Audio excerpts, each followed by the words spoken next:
ఈరోజు మన అంశం ఏంటంటే, యేసు దేవుడైన ఆయన శరీరధారిగా ఎందుకు భూమి మీదకి రావాల్సి వచ్చింది? కృపా సత్య సంపన్నుడుగా మన మధ్య నివసించడానికి ఎందుకు రావాల్సి వచ్చింది అనే అంశాన్ని మనం మాట్లాడుకుంటూ, ఎందుకు రావాల్సి వచ్చిందని తెలియాలి అంటే ముందు ఆయన ఎవరో తెలియాలిగా. ఆయన ఎవరో చూద్దాం ప్రియులారా.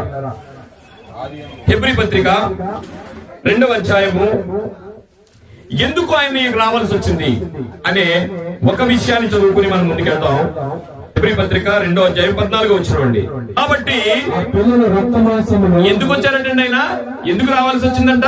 ఒక్క విషయాన్ని చదువుకుని ఆయన ఎవరో తెలుసుకుందాం. ఎందుకు వచ్చారంటే, ఆ పిల్లలు ఎవరా పిల్లలు? రక్త మాంసములు కలవారైనందున ఆ ప్రకారమే మరణము యొక్క బలము గలవానిని అనగా అపవాదిని మరణము ద్వారా దేని ద్వారా దేన్ని నశింపజేయాలటండి? మనకేం తెలుసు? దుష్ట శిక్షణ అంటే ఏంటి తెలుసండి? దుష్ట శిక్షణ రక్షణ అంటే ఏంటి తెలుసునా? మంచోళ్ళని రక్షించు, చెడ్డోళ్ళని లేపే. సూత్రం అది. చంపుకుంటూ పోతే ఒక్కడు లేడు అని ఉంది కదా. మరి ఎవరి గురించి ఆయన దేవుడు? కిందకు వచ్చా పని చేస్తే ఏం జరిగేది? మళ్ళీ నోహర్ కాలానికి వెళ్ళిపోవాలి. కానీ కృపాసత్య సంపన్నుడుగా ఆయన ఎందుకు వచ్చాడంటే మరణము ద్వారా నశింపజేయుటకును జీవిత కాలమంతయు మరణ భయము చేత దాస్యమునకు లోబడిన వారిని. చూడండి, ఏమండి, నాకు అస్సలు మరణ భయం లేదు అన్నవారు వద్దు, వాడు ఎత్తొద్దు. ఉందే అనుకుంటే ఎత్తండి, అంతే.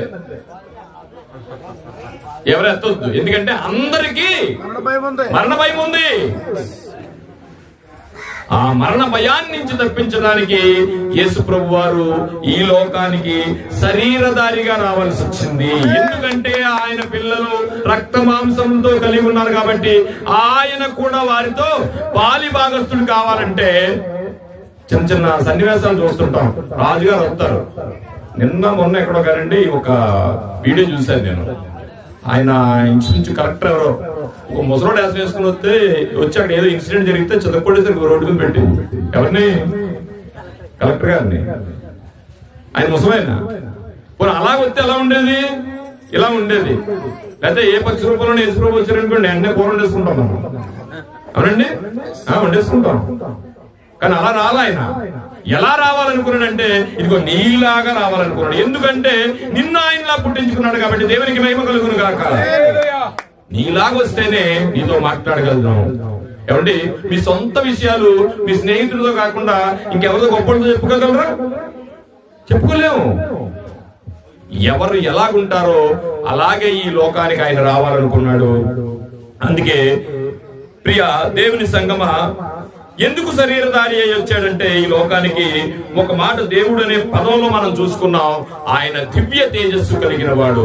ఎందుకు ఈ లోకానికి వచ్చాడు అంటే కొలసీలకు రాసిన పత్రిక 2వ అధ్యాయం 9వ వచనం. ఏలయనగా దేవత్వము యొక్క అంటే దేవుడనే పదానికి ఆయన ఒక నిర్వచనం చెప్తున్నాడు. ఏం చెప్తున్నాడంటే ఏలయనగా దేవత్వం యొక్క సర్వపరిపూర్ణత శరీరముగా క్రీస్తునందు. మనం అనొచ్చు ఏంటంటే, మీరు దేవుడండి, మీరు ఏమైనా చేసేస్తారు, మాకుండే పాటలు మాకు ఉంటాయి కదా అని అనుకోవచ్చు. అందుకని ఆయన ఎలా వచ్చాడంటే నీలాగే వచ్చాడు ఈ లోకానికి. నీలాగా రాకపోతే మీరు దేవుడండి అంటావా? మీకు నిప్పట్టదండి, మాకు నిప్పడుతుంది, మేము మనుషులం కదా అని నువ్వు అంటావని అనంత జ్ఞాని అయిన తెలుసు. ఆయన అనంత జ్ఞాని.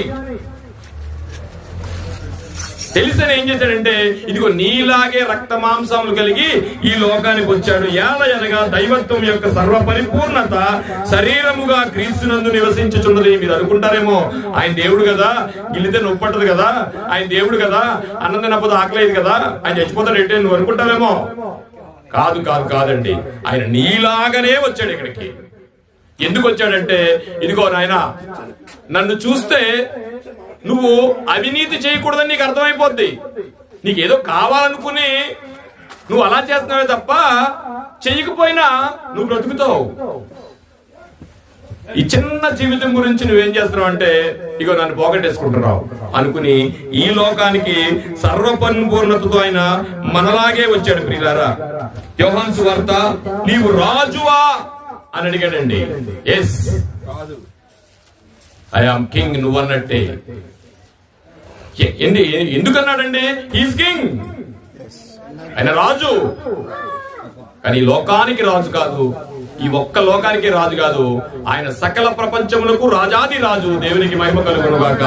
అలాంటి వాడు ఎందుకు ఇక్కడికి వచ్చాడనే దాని గురించి ఆయన ఔన్నత్యం ఏంటో మనం చూస్తున్నాం ప్రియులారా. ఇప్పుడు యేసు శరీరధారిగా ఈ భూమి మీదకి ఎందుకు రావాల్సి వచ్చింది అనే విషయాన్ని చూడండి ఒకసారి. నీవు రాజువా అని అడిగాడు. నీవన్నట్టే నేను రాజునే. సత్యంను గురించి ఎందుకు వచ్చావు, రాజు అయితే నీది ఎందుకు వచ్చావు అని అడిగితే ఆయన మాట్లాడుతున్నాడు. చూడండి, సత్యమును గూర్చి సాక్ష్యమిచ్చుటకు నేను పుట్టి తిని. చాలా మంది అనుకుంటారండి ఆయన అప్పుడు ఎప్పుడో పుట్టాడు, అందరు బర్త్డేలు చేసుకున్నారు కదా, అలాగే చేసుకున్నారు అనుకుంటారు. నన్ను అడిగితే నేనేమన్నానంటే, క్రైస్తవులు కూడా అలాగే చెప్తున్నారు. నేను పుట్టి తిని, ఆ పక్కనే చెప్పాడు చూడండి, ఇందు నిమిత్తమే లోకమునకు వచ్చి తిని. ఏమండి, వచ్చిన వారు ఎవరన్నా ఉన్నారంటే ఈ భూమి మీద ఎవరు లేరండి, అందరూ పుట్టిన వారే. ఆయన వచ్చి తిని. ఎప్పుడు వచ్చావా అంటే, ఎప్పుడో ఉన్నవాడు ఈ లోకానికి రావాలి గనక పుట్టాల్సి వచ్చింది, లేదా ఆయన పుట్టాల్సిన అవసరం లేదు. ఎందుకు పుట్టాల్సిన అవసరం వచ్చిందంటే, ఇదిగో నన్ను ఆయనలా చేసుకున్నాడు కాబట్టి ఆయన మనలోకి రావాల్సి వచ్చింది. ఆయన పుట్టినవాడు కాదు, ఈ లోకానికి వచ్చినవాడు. దేవునికి మహిమ కలుగును గాక.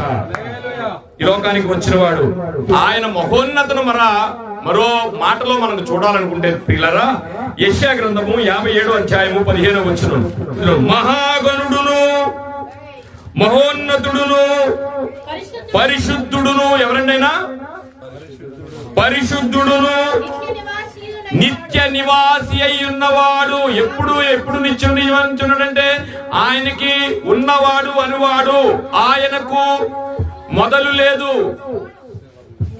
నిత్య నివాసి అయి ఉన్నవాడు ఇలాగున సెలవిచ్చుచున్నాడు. ఏమండి, ఇలాగున సెలవిచ్చుచున్నాడు. ఆయన ఎవరటండి? మహోన్నతుడు, నిత్య నివాసి. అలాంటి ఆయన సెలవిస్తున్నాడు. అందుకే ఆయన అన్నాడు, యోహాను సువార్త 8వ అధ్యాయం 57 మనం చూసుకుంటే, అందులో సందర్భాన్ని మనం గమనిస్తే, అబ్రహాము గారు కాలంలో అబ్రహాము గారు ఉన్నారు. అబ్రహాము గారినే నమ్ముతూ చాలా మంది శాస్త్రులు పరిచయులు ఉన్నారు. అలాంటి ఒక సందర్భంలో క్రీస్తు ఏమన్నాడు తెలుసునండి, నేను అబ్రహాముకు ముందే ఉన్నాను అన్నాడు. అని వాళ్ళు రాలించి కొట్టుపోయారు. ఏమిటయ్యా, నీకు 50 సంవత్సరాలు పూర్తిగా లేవే, అబ్రహాం గురించి మాట్లాడడానికి నీకు ఎంత ధైర్యం? అబ్రహాము నాకు తెలుసు అంటున్నావే, నీకెంత ధైర్యం అని అడిగారండి. అప్పుడు ఆయన ఏమన్నాడు చూడండి. ఇప్పుడు యేసు శరీరధారిగా ఈ భూమి మీదకి ఎందుకు రావాల్సి వచ్చింది అనే విషయాన్ని చూడడానికి మనం వెళ్లే ముందు, ఆయన అంత తగ్గించుకుని ఈ భూమి మీదకి ఎందుకు వచ్చాడయ్యా, ఆయన దైవత్వము ఔన్నత్యము మనం ఇప్పుడు చూస్తున్నాం అన్నమాట. అందులో భాగంగానే అది చదవండి ఒకసారి. యోహాను సువార్త 8వ అధ్యాయం 57వ వచనం. అందుకు నీకింతను 50 సంవత్సరములైనను లేవే, 50 సంవత్సరములైనను లేవే, నువ్వు అబ్రహామును చూచితివా అని ఆయనతో చెప్పగా యేసు అబ్రహాము పుట్టక మునుపే. చూడండి ఎలా ఉందో. అప్పటికే కోపంగా ఉన్నారు యేసు ప్రభు గారు అంటే. కానీ ఆ దగ్గర ఏం మాట్లాడుతారండి, ఎవరినైతే దేవుడు గారు కొలిసేస్తున్నారో దేవుడు పక్కన పెట్టి అందుకనే శాస్త్రులు పరిచయం మాట ఉంది, వారు మోషే ధర్మపీఠమునందు కూర్చుందురు గాని వారు చెప్పుదురే గాని చేయరు. మనం ఆ బ్యాచ్ లో లేకుండా ఉంటే మంచిది. దేవునికి మహిమ కలుగును కాక. ఉండొద్దండి, ఆ బ్యాచ్ నుంచి వచ్చేద్దాం. సందర్భాన్ని బట్టి నేను అడుగుతున్నాను, మన దేవుడి పిల్లలమా దెయ్యం పిల్లలమా? ఎవరన్నారు? మీరు అనుకుంటున్నారా? కాదనుకుంటున్నాను నేను. దేవుడి పిల్లలేనా? అబద్ధానికి జనకడెవరు? అబద్ధానికి జనకడెవడు? అపవాది. మరి ఇప్పుడు అబద్ధాలు ఆడుతున్నారు మీరు. మానేస్తే వాళ్ళ నుంచి ఆయన పిల్లలు అవుతారు, లేదా దెయ్యం పిల్లలు. There is no doubt at all. మానేస్తే దేవుడి పిల్లల్ని నిరూపించుకోండి. ఆ కుదరదండి అంటే దెయ్యం పిల్లలమే, ఇందులో డౌట్ ఏమీ లేదు. మీకు కావాలంటే అర్థంలో చూసుకోండి మీ మొబైల్ వెళ్ళి. దేవునికి మహిమ కలుగును గాక. కొలస్సీ పత్రిక 1వ అధ్యాయం 15వ వచనం. ఆయన ఎంత గొప్పవాడో మాట్లాడుకున్నాం. తొందరగా వెళదాం, తొందరగా ముగిస్తాను. ఆయన అదృశ్య దేవుని స్వరూపి. ఆయన ఎవరటండి? ఆయన అవునిచ్చేటండి. ఆయన అదృశ్య దేవుని స్వరూపమై ఉండి సర్వ సృష్టికి ఆది సంభూతుడై ఉన్నవాడు. ప్రోటోటెకాస్. ఆదిలో, ఆది కాండంలో ఆయన హిబ్రూలో ఏమంటారంటే మామూలుగా ఉండదు ప్రియులారా. 16వ వచనం, ఎలయనగా ఆకాశమునందున్నవియు భూమి అందున్నవియు దృశ్యమైనవి గాని అదృశ్యమైనవి గాని అవి సింహాసములైనను ప్రపంచములైనను. ప్రపంచముల దగ్గర ఆగుతామండి ఒకసారి. ప్రపంచములు ఏంటండి? ప్రపంచాలు ఎన్ని ఉన్నాయి చెప్పండి? ప్రపంచం మనకు కనిపించే ప్రపంచం ఒకటేనా, ఇంకేమైనా ఉన్నాయా? మోడీ కోటి, లేకపోతే లాడిన్ కోటి ఉన్నాయండి. మరి ప్రపంచాలేంటి? అపోస్తుల కార్యాల్లో ప్రపంచములు అని రాసి ఉంటుందండి. ఇదేంటో మనకు తెలియాలి క్రైస్తవులుగా. ప్రపంచములు అనగా 3 ఉన్నాయి ప్రియులారా. చెప్పడానికి చాలా చెప్తారు, కానీ Bible according it's concrete document ఏంటంటే 3 ప్రపంచాలు ఉన్నాయి. ఒకటి, టైం లేదు కనుక సింపుల్ గా చెప్తున్నారు, పారలోకము, మొదట ఆకాశము. నెంబర్ 2 భూలోకము, అంటే ఈ స్పేస్ అంతా కలిసి భూలోకము. 3వది పాతాళ లోకము. పాతాళ లోకంలో మళ్ళా 3 ప్లేసులు ఉన్నాయి. ఒక ప్లేస్ పేరు వచ్చి పాతాళ లోకము అనగానే 3 ప్రాంతాలు ఉన్నాయి. మళ్ళీ అందులో ఒక ప్రాంతం పేరు సమాధాన పొందు స్థలము, అదే పరదేశు. 2వ ప్రాంతం పేరు వేదన పొందు స్థలము, అదే మన అన్నయ్య ఉన్న స్థలం ఏంటి? ఎవరు? లోకాసు వార్తలో ధనవంతుడు ఉంటాడు కదా, అది. కానీ మధ్యలో ఉన్నది ఒక భయంకరమైన అగాధం ఉంది. చీకటి బిలాం అంటారు దాన్ని. అపవాదికి దేవుడు సిద్ధపరిచిన ఆ బిలాము. కానీ దేవుణ్ణి మరచి ఆడిని నమ్మిన వారందరూ కూడా ఆ బిలాములోకి వెళ్ళిపోతారు. అదే ఆడి ప్రయత్నం, వాళ్ళందరినీ తీసుకెళ్లిపోవడానికి చూస్తున్నాం. అదే కుదరదండి అని అనొద్దండి. ఎందుకంటే ఆ దగ్గర ఏమున్నాయి తెలుసా? గేలం ఉంది, ఎర్ర ఉంది, ఉరుంది, వల ఉంది. దీన్ని తప్పించుకోవడం అంత సులభమేం కాదు. అందుకని నేను ఏం చేశాడంటే ఆ వలని ఒకప్పుడు దావీదు గారిని ఏం చేశా, ఆదాం గారిని ఏం చేశాడంటే ఏదేను వనంలో పెట్టారండి. కానీ ఆ ఏదేను వనం ఇప్పుడు ఎక్కడ ఉందో తెలుసా? అందరు జేబుల్లో చూసుకోండి కావాలంటే. స్త్రీలకైతే బ్యాగ్ లో ఉంటది. ఇగో ఇదేనండి. ఆదాం గారు పాపం ఒక్కసారి తిన్నాడు పళ్ళు. మీరు గమనించండి, ఓ రోజు ట్రైల్ వేయండి, సాయంత్రానికి మీ ఏదేనంలో మీరు ఎన్ని పళ్ళు తింటున్నారు. దేవునికి మహిమ కలుగును గాక. పిచ్చెక్కిపోతున్నారండి ఆ ఏదేనాలను పట్టుకుని. చూసి చూసి చూసి చూసి చిరాకు వచ్చేస్తుంది. ఇంకా దొరకట్లేదు. చూడండి, టీవీ సెల్ చూసే వాళ్ళకి స్త్రీల్లో పురుషుల్లో కూడా మొహం వేయలేదు ఇందులో. తర్వాత తిట్టుకోండి కావాలంటే వెళ్ళిపోయిన తర్వాత. అది చూడటం మొదలెడతారండి. సైకాలజీ చెప్తున్నాడు, చూడటం మొదలెడతారా ఇంకా మంచిది ఉంటుంది. తిప్పుతూ ఉంటారు. కొంతమందికి ఈ రుచి చాలదండి, చిరాకు వచ్చేసి పక్కనెట్టేస్తారండి. ఎంత సైకలాజికల్ డిప్రెషన్ వస్తుందో తెలుసా? ఎందుకంటే టేస్ట్ దొరకలేదు.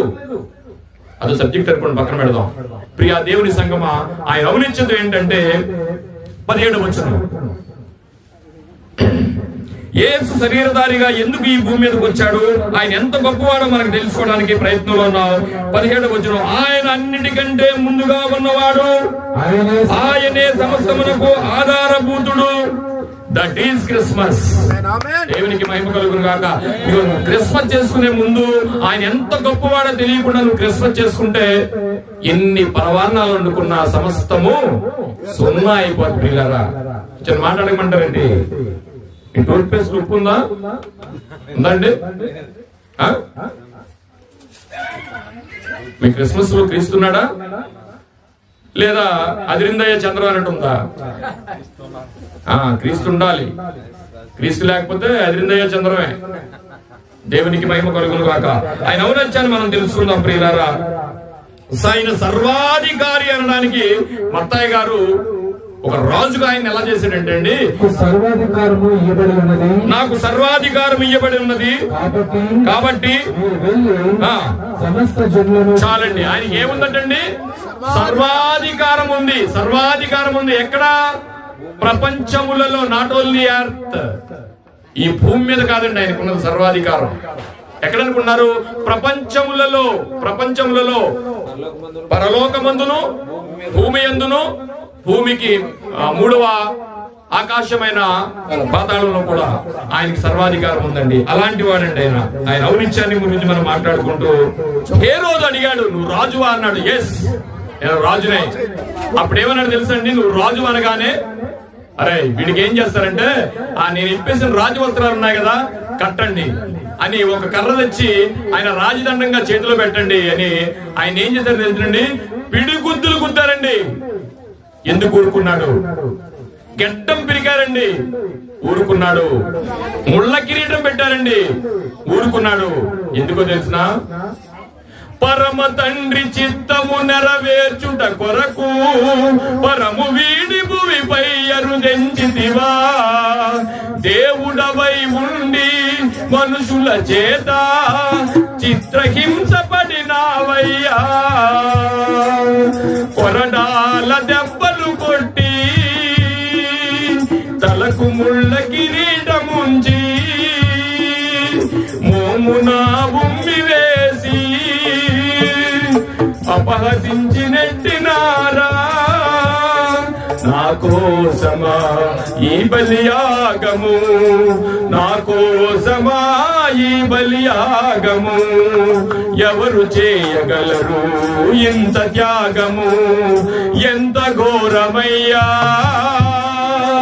నీ సిలువ త్యాగము, ఎంత భారమయ్యా మా పాప దోషము.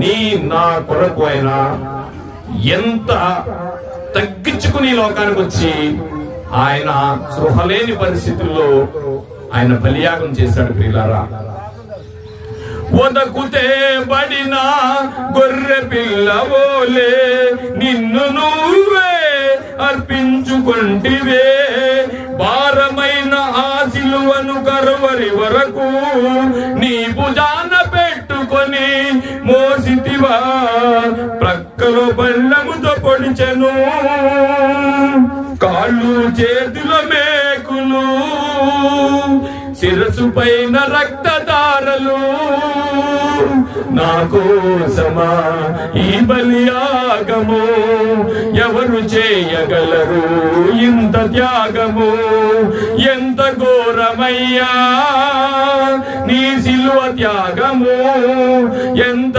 భారమయ్యా మా పాప దోషము, అడుగడుగున రక్త సిక్కమై మాంసపు ముద్దగా మారితివా, అడుగడుగున రక్త సిక్కమై మాంసపు ముద్దగా మారితివా, సిలువ శ్రమలను పొందితివా. ప్రియ దేవుని సంగమా, అంత యాగం చేశాడు కాబట్టి ఈ రోజు నీకు నాకు మరణించిన తర్వాత మరో బ్రతుకులోనికి వెళ్ళడానికి క్రిస్మస్ వచ్చింది. అది క్రిస్మస్. దేవునికి మహిమ కలుగును గాక. ఇకపోతే అసలు ఈ భూమి మీదకి ఆయన రావడానికి ఏమిటి కారణం, శరీరధారిగానే ఎందుకు రావాల్సి వచ్చింది అనేది ఓ రెండు మాటలు చూసి ముగించుకుందాం. యోహాను సువార్త 6వ అధ్యాయము 63వ వచనం. ఆయన తెలుసండి, ఎందుకంటే మనల్ని అందరినీ, ఆ వాక్యం చదవండి. ఆత్మయే జీవింపజేయుచున్నది, ఆత్మయే జీవింపజేయుచున్నది, శరీరము కేవలం నిష్ప్రయోజనం. ఏమండి ఈ విషయం అండి యేసు ప్రభు వారు భూమి మీదకి వచ్చి చెప్పే వరకు మనుషులకు తెలియదండి. ఇప్పుడు నేనున్నానండి, ప్రాణం పోయిందనుకోండి, నా గురించి ఎవరన్నా వచ్చి ఏమడుగుతారో తెలిసిన, ఇప్పుడు వరకు స్పీకర్ గారు ఉన్నారు కదా విష్ణుబాబు అని, ఆయన ఉన్నారా అంటే అడుగుతారా? ఏమడుగుతారండి? శవం ఎక్కడుందని అడుగుతారా? ఆత్మ జీవింపజేస్తుంది, శరీరం కేవలం నిష్ప్రయోజనం. ఆ శరీరాన్ని వదిలిన తర్వాత మన ఆత్మ ఎక్కడికి వెళుతుందో ఆ ఆత్మను రక్షించడానికి ఈయన వచ్చాడు. అందుకే మొట్టమొదటిగా ఈ విషయాన్ని తెలియజేసిన వాడు 2000 సంవత్సరాల క్రితం యేసు ప్రభు వారు ఏం మాట్లాడుతున్నారంటే, నాయనా నీ ఆత్మ ఉంది కదా, అది నా దగ్గరికి వస్తుంది, అది ఉపయోగం. ఇదే ఈ ఆత్మే నిన్ను నడిపిస్తుంది. ఈ మట్టి ఘట ఉంది కదా, ఈ మట్టి కుండ, ఇది నిష్ప్రయోజనం. మీరు దీన్ని రక్షించుకోవడానికి కనీసం రోజు 10 సార్లు మీరు అర్థంలో చూసుకున్నారు, కానీ నీ లోనున్న ఆత్మను చూసావా, అది కుళ్ళిపోయింది నాయన. అందుకే అంటున్నాడు పౌలు గారు మాట్లాడుతూ, దినదినము ఆయన నలగొట్టుకున్నాడంటే ఎందుకు? లోనున్న ఆత్మ నశించిపోతుందని ఆయన తెలుసు, అర్థమైంది. మనకి తెలుసు, బైబిల్ పట్టుకుని తిరుగుతున్నాం, ఎంత అర్థమైంది, ఎంత కాపాడుకున్నాం ఆత్మని. చూద్దాం పిల్లరా, ఎలా తెలుస్తుంది ఈ ఆత్మ? ఎవరు చెప్తారు మీకు నీ ఆత్మ బాగోలేదు నాయనా, నువ్వు మనిషి పైకి బాగానే ఉన్నావు, లోన్ బాగోలేదని ఎవరు చెప్తారు? ఏదైనా స్కానింగ్ తీయించుకుంటే తెలుస్తుందా? ఎక్స్రేలు ఏమైనా తెలుస్తుందా? కాదండి. హృదయేంద్రియములను అనగా నీ హృదయములో ఉన్న ఆలోచనలను సృష్టించిన వాడు ఆయనకి తెలుస్తుందండి. అందుకనే ఒక కవి అన్నాడు, కొండ అతుకవచ్చు, కొండనెత్తవచ్చు, లెక్కలు పెట్టవచ్చు చుక్కలను, అని హృదయంలో ఉన్నదానికి ఎవరికి అర్థం కాదంటే. ఎవరికి తెలుసు అంటే హృదయేంద్రములు నిర్మించిన వాడు, హృదయాంతరంగాలు తెలిసిన వాడు ఆయనే. అందుకే ఈ లోకానికి శరీరధారిగా వచ్చి నీకు చెప్పాలనుకున్నాడు.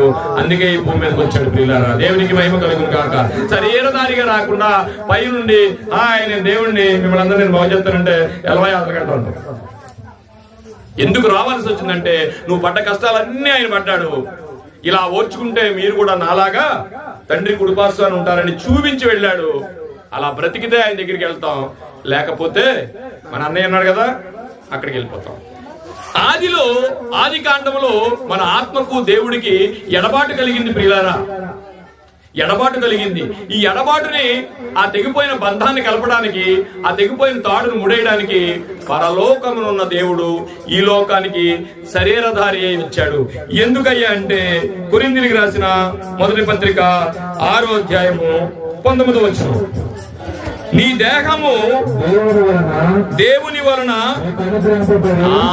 నీ దేహము దేవుని వలన నీకు అనుగ్రహింపబడింది. నీలో ఉన్న పరిశుద్ధాత్మకు ఆలయమట, నీవే ఒక ఆలయమంట. ఆయనకి నిన్న ఆలయానిగా చేసుకున్నాడట. ఆ ఆలయంలో ఏముందంటే, మీరు మీ సొత్తు గారు, నేను చేసుకున్నాను. విలువ పెట్టి కొనబడిన వారు. ఊరకనే మిమ్మల్ని కొనలేదు, విలువ పెట్టి. ఏం విలువ అంటే నువ్వు డబ్బులు ఎంతైనా ఉండొచ్చు, నీ దగ్గర డబ్బులు ఇస్తావు, కానీ డబ్బులకు రాదు అది. ప్రాణాన్ని ఇచ్చేయ్యా, నీ కొడుకుని ఇచ్చేస్తానంటే తండ్రి ఇవ్వగలరా చెప్పండి? నేను కొడుకుని చంపేస్తావా? సినిమాలో చూస్తాం మనం, నా కొడుకుని నన్ను చంపేసి నా కొడుకుని బతికించండి అని. ఏమన్నా నన్నమని బయట, ఇది సినిమా, కానీ ఇక్కడ ఉండదు నిజ జీవితంలో. సింపుల్ గా అనుకుంటున్నారు మీరు. మీ అబ్బాయిని కొడుతున్నాడు అనుకోండి, స్టేషన్ లోని వెళ్ళి నా కొడుకుని వదిలేయండి అని అంటారు. అప్పుడు ఎస్ఐ గారు వచ్చి, బాబు మా సిఐ గారు మీ అబ్బాయిని 50 దెబ్బలు కొట్టమన్నారు, 50 దెబ్బలు కొట్టమన్నారు, ఆల్రెడీ 10-20 కొట్టేశాం, ఇంకా 30 ఉన్నాయి, నువ్వు తింటావని అడిగాడు అనుకోండి తండ్రిని. ఎవరన్నా వస్తారండి? తండ్రి వస్తాడా? వస్తానని చెప్తారు అంతే, కానీ ఆ టైంలో రారు. దేవునికి మహిమ కలుగును గాక. అని దేవుడు ఏం చేశాడు తెలిసిన, నా కొరకు అతని మొత్తం శరీరాన్ని ఆయన బలి చేసుకున్నాడు. ప్రియులారా, రోమపత్రిక 12:1 ఎందుకు వచ్చాడంటే,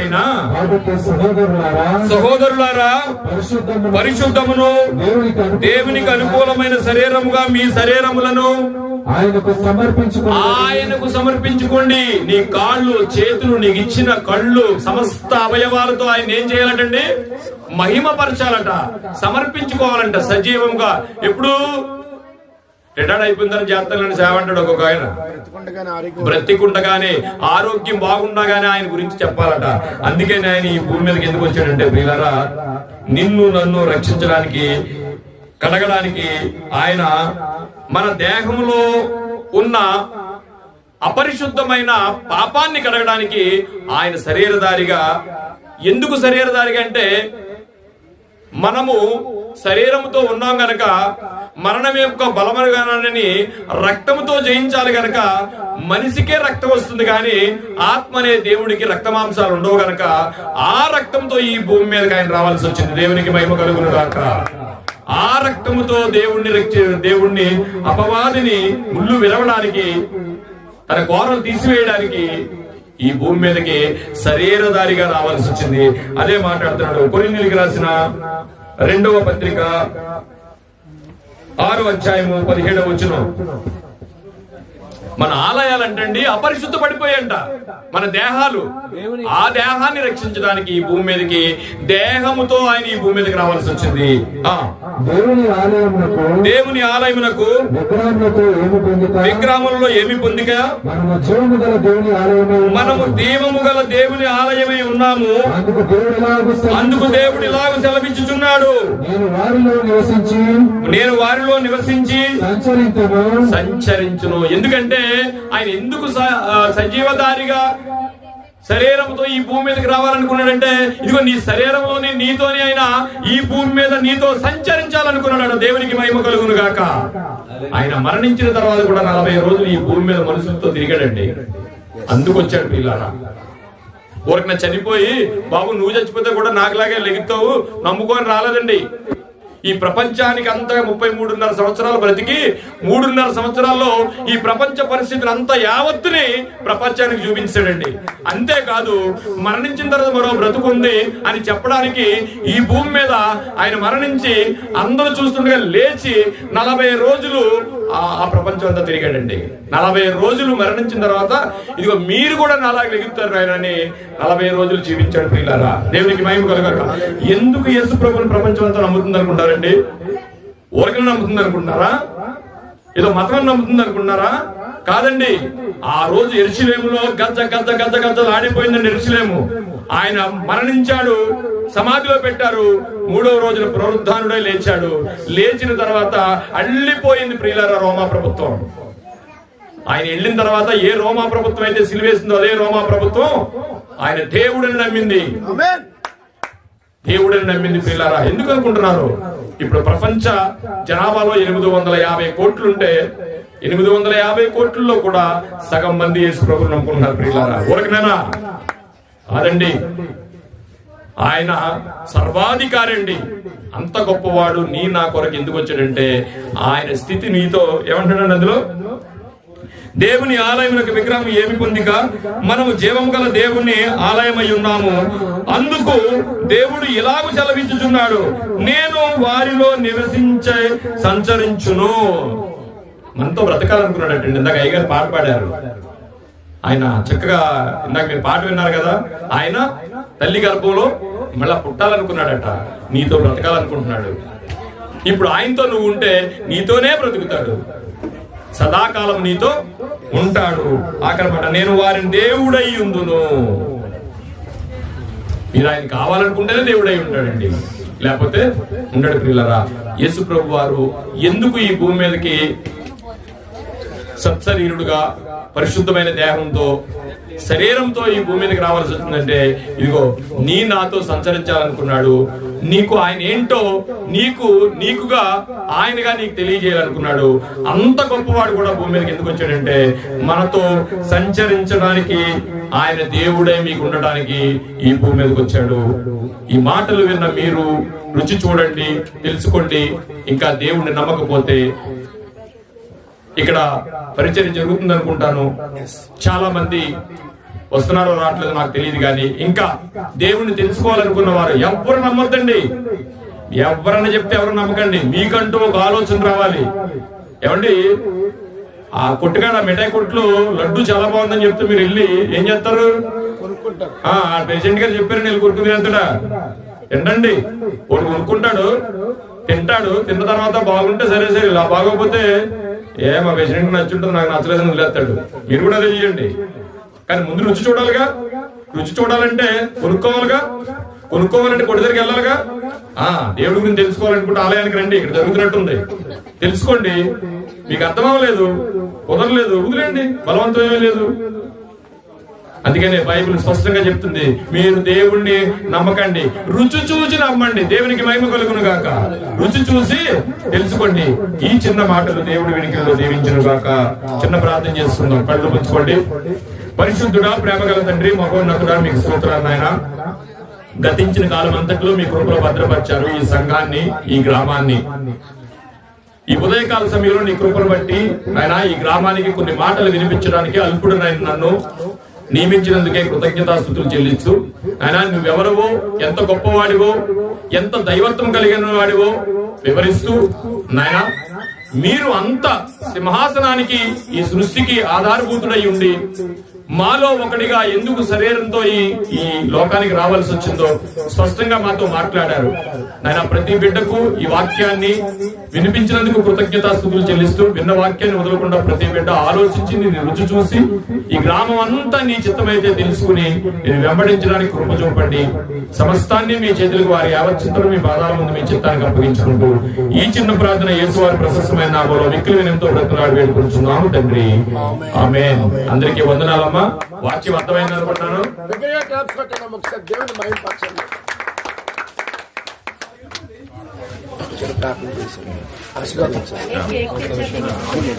దేవుని నామానికి మహిమ కలుగును గాక.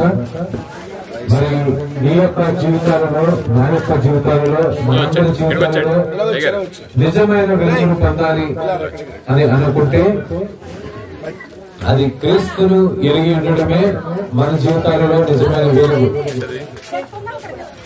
మరి ఈ యొక్క క్రిస్మస్ క్రీస్తును ఎరిగిన వారికే కాదు గాని క్రీస్తుని ఎరగని వారు కూడా ఎరిగిన రీతిగా జరుపుకోవడమే నిజమైన క్రిస్మస్. హల్లెలూయా, హల్లెలూయా. మరి ఇంటి వర్తమానం తెలియపరిచిన బాబు గారికి ప్రభు పేరట కృతజ్ఞతలు తెలియపరుస్తున్నాను. ఈ యొక్క చిన్న మాటలు దేవుడి వెనుకలో దీవించి ఆశీర్వదించబడును గాక. మరి ముగింపు ప్రార్థనగా మరి రాజు గారు అయ్యగారు ప్రార్థన చేస్తారు. మరి సహకరించిన గుబ్బలవార్పు గ్రామ కాపురస్తులు ప్రతి ఒక్కరికి, మరి మాకు సహకారం ఉంటున్న ప్రతి ఒక్కరికి పేరు పేరు చొప్పున ప్రభు పేరట వందనాలు తెలియపరుస్తున్నాం.